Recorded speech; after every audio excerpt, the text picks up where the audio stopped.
घुसपैठियों को देश और पश्चिम बंगाल से बाहर निकालना चाहती है। इसलिए पश्चिम बंगाल की जनता ममता बनर्जी जी के खिलाफ भारतीय जनता पार्टी के पक्ष में है। जो हालत बिहार में महागठबंधन की हुई थी, वही हालत टीएमसी और अन्य पार्टियों का होगा। बंगाल की जनता विकास करने वाली सरकार देखना चाहती है, इसलिए बंगाल में परिवर्तन होगा। विधानसभा चुनाव बंगाल में होने हैं 2026 में। उससे पहले देखिए बंगाल के जो प्रभारी है और बिहार सरकार में मंत्री मंगल पांडे, उनका बड़ा बयान आ गया। आपको बता दें, जिस तरह से बीजेपी लगातार बंगाल में रोहिंग्या की बात कर रही है कि देखिए देश से जो है वो रोहिंग्या को खत्म करना है। जिस तरह से एसआईआर का मामला जो है बिहार में आया, बिहार में भी कहा गया कि जो भी रोहिंग्या हैं उन्हें बाहर किया जाए। उसी तरह से बंगाल में भी देखिए ममता बनर्जी को उखाड़ फेंकने के लिए बीजेपी रोहिंग्या पर अपना शिकंजा कस रही है। देखिए जिस तरह से पूरे देश में रोहिंग्या की बात कही जा रही है, कह रही देखिए रोहिंग्या को समाप्त करना है।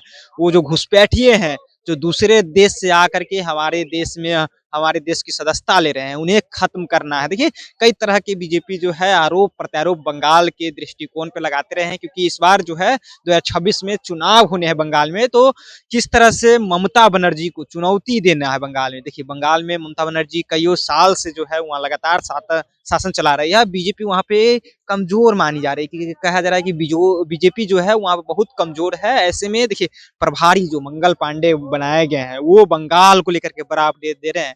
कह रहे हैं देखिए इस बार फतेह बंगाल भी करने जा रहे हैं। जिस तरह से एनडीए गठबंधन के लोग हम लोग बिहार में फतह किए हैं, उसी तरह से बंगाल में भी फतह करने की कोशिश शिकस्त जो है लगातार जारी रहेगी और ममता बनर्जी को खदेड़ देना है। देखिए रोहिंग्या पर क्या कुछ कर रहे हैं मंगल पांडे, सुनिए इस पूरे वीडियो में।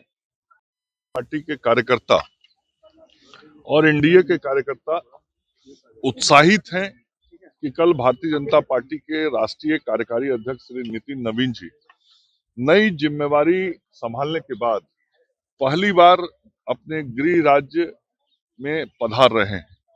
कल पटना आगमन के वक्त संपूर्ण बिहार पटना की सड़क पे दिखाई पड़ेगा। बिहार के कोने कोने से हजारों हजार की संख्या में भारतीय जनता पार्टी और एनडीए के कार्यकर्ता बीजेपी के राष्ट्रीय कार्यकारी अध्यक्ष श्री नितिन नवीन जी की स्वागत और अभिनंदन के लिए पटना आ रहे हैं। सब के मन में आतुरता है, व्याकुलता है कि कैसे हम जोरदार तरीके से अपने नए राष्ट्रीय कार्यकारी अध्यक्ष का स्वागत करें।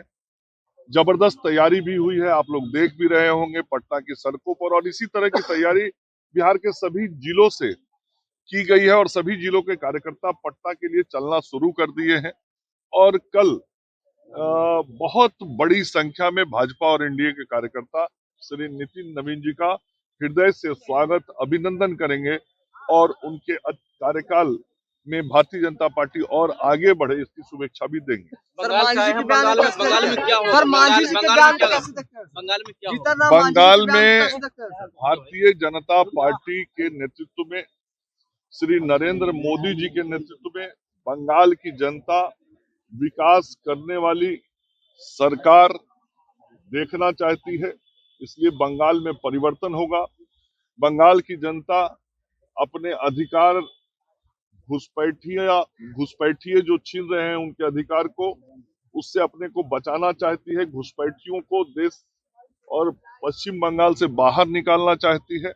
इसलिए पश्चिम बंगाल की जनता ममता बनर्जी जी के खिलाफ भारतीय जनता पार्टी के पक्ष में है और इस बार निश्चित रूप से विधानसभा चुनाव में जो हालत बिहार में महागठबंधन की हुई थी, वही हालत टीएमसी और अन्य पार्टियों का होगा।